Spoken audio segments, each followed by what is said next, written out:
Let me show you how Basement Brewed Fantasy Football subscribers are exploiting public opinion to dominate their fantasy football drafts in 2024.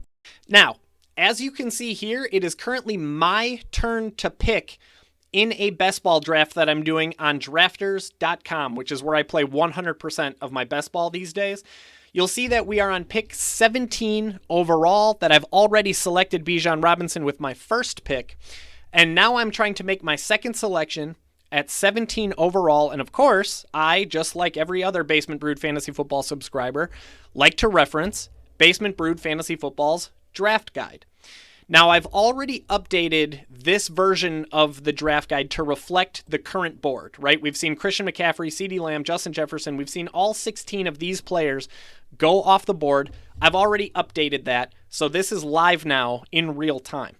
I've updated it to reflect pick 17, and now I am trying to make my selection, my second pick in this draft. Personally, I'm trying to decide between players that are still in this best available tier 3. So I'm trying to decide between Jonathan Taylor, Chris Olave, and Derrick Henry. Now, if you've been paying attention to my LinkedIn or my podcast or my Twitter or anywhere else that I am, you know that I am all in. I am all about Derrick Henry in 2024 fantasy football. I want as much of him as I can possibly get on my fantasy football rosters. But I am not going to draft him right here, right now. And by the way, if you want to know why I'm all in on Derrick Henry in 2024, all you have to do is click on any player's name under the analysis column, and it's going to show you exactly what I'm thinking. It's going to show you exactly what the analysis, exactly what to expect from that player in the 2024 season. But I am not taking Derrick Henry with this pick, and here's why. Over on this right side, you're going to see under the draft column, you're going to see green, red, and yellow stoplights that basically suggest the right time to either A, draft a player in green, B, reach for a player that you absolutely must have, that's in yellow, or red, wait for a player. And the reason the draft guide suggests waiting on Derrick Henry is because his ADP, which stands for average draft position, is currently 35th overall. And if you'll see in the top right, I still have another pick coming up before it even reaches 35, which is Derrick Henry's ADP.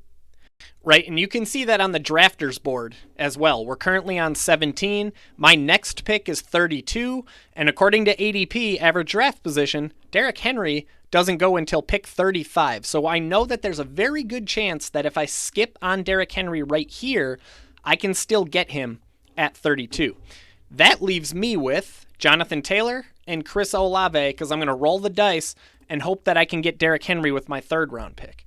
So now between Jonathan Taylor and Chris Olave, of course, you can read the analysis for each player just by clicking on their name under the analysis tab. But for me personally, in this specific draft, because I already selected a running back in the first round with Bijan Robinson, and because I'm likely going to be targeting Derrick Henry, another running back, in the third round, this is a great time for me to go wide receiver. I certainly don't want to start with 3 running backs. That's much too running back heavy for my taste as a fantasy football drafter. So for me, roster construction purposes, this is a spot where I am going to instead take Chris Olave, remove him from the board, prepare for my next pick by changing it to pick 32. And as you can see, Derrick Henry now becomes a green draft button. So if he's there and he's ready for me at pick 32, we're going to pull the trigger. This is the fantasy football resource that Basement Brewed Fantasy Football subscribers are using to outsmart their friends, dominate their draft, and get the competitive advantage before that first football is even kicked in week 1. You can get yours for less than a case of beer. It's just $14.99 on basementbrewedff.com, or you can just use the link that I left for you in the comments below.